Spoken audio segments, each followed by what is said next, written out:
That's right, Cassie. I'm here at the corner of Madrid and Painter Street just to give you all a different perspective as to what's happening on this very active scene. I'm going to step outside the shot so that you all can take a look. I want you all to see this is still a pretty active scene. A lot of police officers are here in the area trying to gather more information as to what exactly took place here. You can also see that a lot of police officers are gathered in front of this one home. We haven't got it confirmed yet whether or not the incident took place at this home. However, they have been in and out the house since we've been here on scene and also out in front trying to gather more information. I also saw Crime Lab, which you can see they're in front right now trying to gather information as to what exactly took place here. Now, I did speak to a few residents. A few were just arriving home when the incident took place. However, those who were here when it took place said they heard a lot of shots and they felt as if it was a shootout. Once again, we're trying to get more information confirmed, but as soon as we do, we'll be sure to update you all both on air at WDSU and online at WDSU.com. And for now, reporting live in Gentilly, Courtney Williams, WDSU News. Back to the decks. All right, a big active scene out there. Courtney and Cassie, thank you so much, guys. And for more on this breaking news, you can head over to WDSU.com and our free mobile app. All right, a look behind the scenes. WDSU obtained the letter the Cantrell administration sent to New Orleans City Council members today that breaks down the process to find New Orleans' next top cop. Well, City Council members who have been calling for transparency tell WDSU reporter Eli Brand that this letter is still not enough. Eli? Well, City Council President J.P. Morrell told me earlier today it's all too little too late for him, but the city says more information about the search is coming in the next few days. All power to the people. A protest for transparency on the steps of City Hall on the day the mayor's office released a long list of information regarding the process used by IACP in the superintendent search. The letter explains how they whittled down the initial 33 applicants to 17.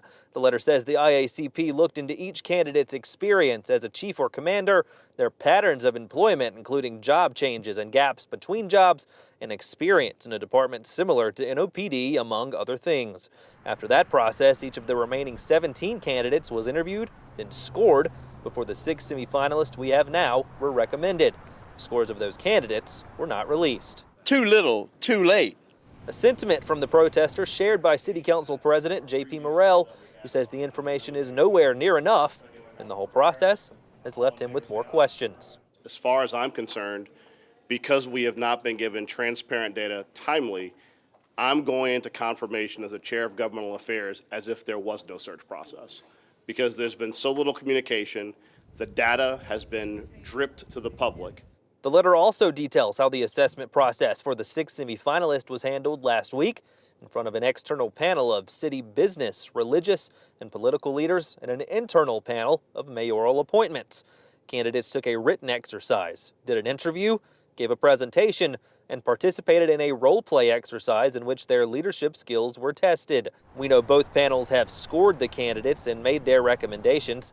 Sources tell WDSU the external panel recommended former Henderson, Nevada Police Chief Thedrick Andres, former Oakland, California Chief Ann Kirkpatrick, and an OPD Interim Superintendent Michelle Woodfork. Morrell says he wants the scores from IACP for all candidates and more open communication sooner. Now, to be clear, the council members find out what's going on with the search when the press tells us. That's not a partnership. If we are getting information that's given to the press that we're supposed to make recommendations on, it has been filtered through so many different lenses that what you finally get is not really worthwhile. The letter also says that the scores for those 6 semifinalists will be made public by next Monday. A spokesperson for the city tells us that the mayor's office does not have access to those scores. Only the IACP does. Reporting live in New Orleans, Eli Brandt, WDSU News. Eli, thank you. The letter says the next step in the process is for the International Association of Chiefs of Police, the group conducting the search, to recommend a list of finalists for the mayor to interview. The mayor will then present her final candidate to the city council for approval. Well, new at 6 now, NOPD says they arrested a man for 27 different car burglaries that happened all this month. Kedrick Butler Jr. is now behind bars. Police tell us all of the car burglaries happened in the 8th District, which includes the French Quarter and the CBD.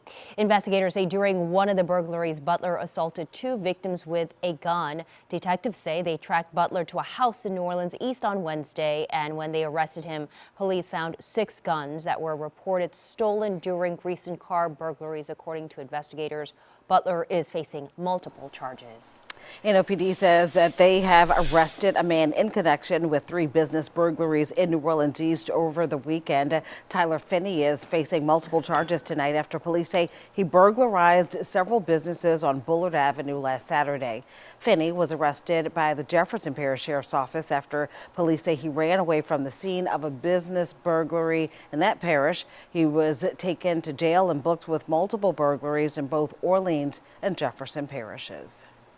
Well, in Kenner, a chase, a crash, and a rescue. A woman is behind bars after Kenner police say she was driving a stolen vehicle and led them on a chase.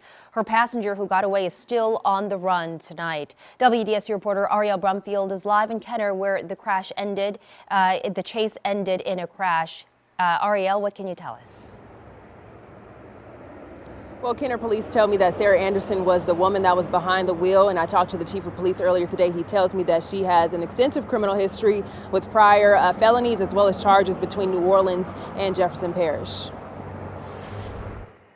A high-speed chase ending with cars in a canal. Kenner police say Sarah Anderson of New Orleans took them on a wild goose chase in a stolen 2007 Toyota Tundra. Last night about 7 p.m., between 7 and 8 p.m., one of our flock cameras hit on a vehicle that was stolen out of New Orleans.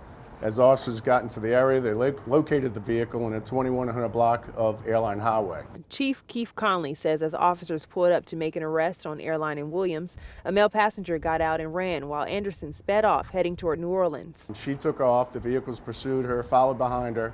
She ended up wrecking into the back of a vehicle, driving both vehicles into a canal, causing minor to moderate injuries to the other driver. After crashing into the canal near Mistletoe Street, she was arrested for possession of stolen property, resisting arrest, and negligent injuring. We learned Anderson has a criminal history that extends between New Orleans and Jefferson Parish with prior felonies. Conley says there are over 55 vehicle recognition cameras in Kenner, and they're planning to install roughly 20 more. He credits this tool as the reason they've been able to tackle crimes just like this one. Anything we can do to stay a step ahead and certainly keep that criminal element out of the city of Kenner, we're going to do it. We are working with our other agencies in the region.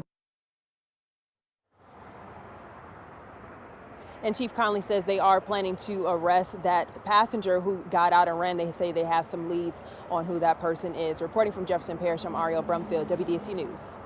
All right, Ariel, thank you. Still ahead on